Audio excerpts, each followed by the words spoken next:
Borough. My name is Christine Bento, and we've decided to gather here today on behalf of the families for Dominic Silva, who was killed by a police officer 4 years ago, and his mom and his family's here. We're also here on behalf of Alex Pina. His family is also here, so we want to be as respectful as we can because the family is still in mourning.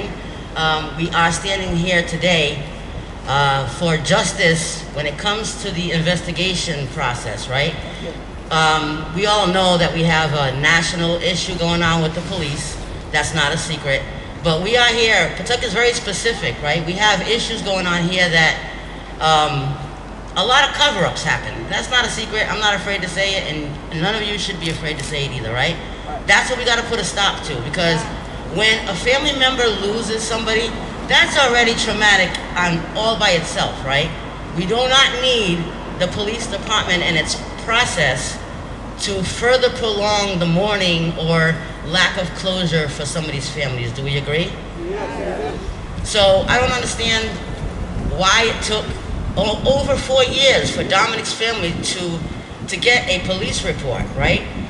On top of how they were treated by the police department when it first happened, that most of you don't know, but there's a lot of backstory to this. What I want you guys to do is do me a favor, right? I want you guys to thank this woman right here. Where is she? Lynn Farinelli. All right? Give her a round of applause, please. I'm going to tell you why.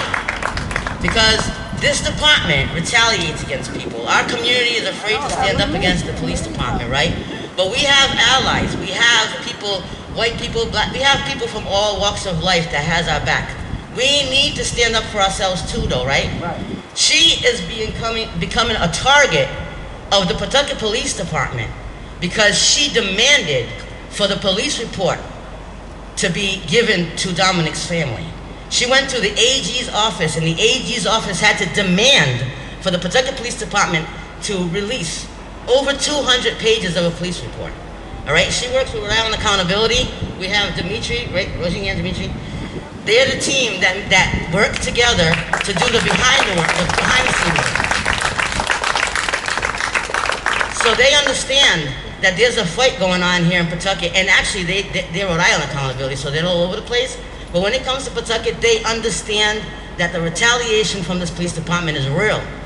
When I stand and I look behind me and I don't see some of my people standing there with me, right? I can count on those two right there. That's why I want you guys to recognize them. They're fighting for us. We need to stand with them when things get a little bit louder or when it gets a little bit rowdier. Just like we're standing here today for Eunice, who's Dominic's mom. Raise your hand for those that don't know you. You know, she's put up a fight too, right?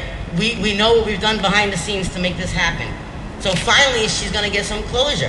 But why did it have to take 4 years? It shouldn't have to take that long. A police report, you get into a car accident today, you got the police report tomorrow morning. Why shouldn't she have gotten that police report? You know why? Because they got something to hide. Let's just say it loud and clear, guys. They can hear us, they know. They're hiding something. When you're not hiding something, you cooperate. Same thing with Alex Pina's case. If you're not hiding something, cooperate. You want us to trust your voice in your police reports, then trust the voices from the streets that's telling you something's not right with this case. We're not stupid. We see it. We know it. It's all over Facebook. If we're seeing it, how come they're not seeing it? You know what I mean? So we're here today. I'm thanking you guys again for showing up. And we are also here, let's not forget that Ms. Farinelli has her own case that she's fighting. Justice for her son.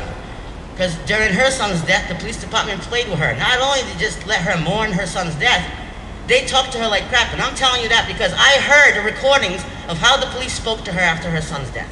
They talked to that woman like crap. She didn't deserve that. And then they accessed her file. Every time I do something against the city, or she pisses off the city, what does the police do? This is what you guys don't know. To retaliate, they go into her son's file. 400 times. Why? For what? Every time I piss off the city, they're going into her file, her son's file. He's gone. Leave it alone, right? This is what I'm trying to explain to you. These people operate real sneaky, and we have to put a stop to it, right? At the end of the day, we gotta live here. Some of these cops don't have to live in Pawtucket. I've been asking for how long? How many cops live in Pawtucket? They can't answer me. Well, they won't answer me, because they already know. Most of them don't. So we gotta stay here and put up with the ones that they want us to put up with. It can't happen anymore. We gotta take a stand for it, and I want you guys, I know that, it's all like these different chants that happen during protests, whatever, but today we are gonna say their name. Dominic Silva, say his name. Dominic Silva. Dominic Silva. Alex Pina. Sorry. Alex Pina. Joseph Farinelli.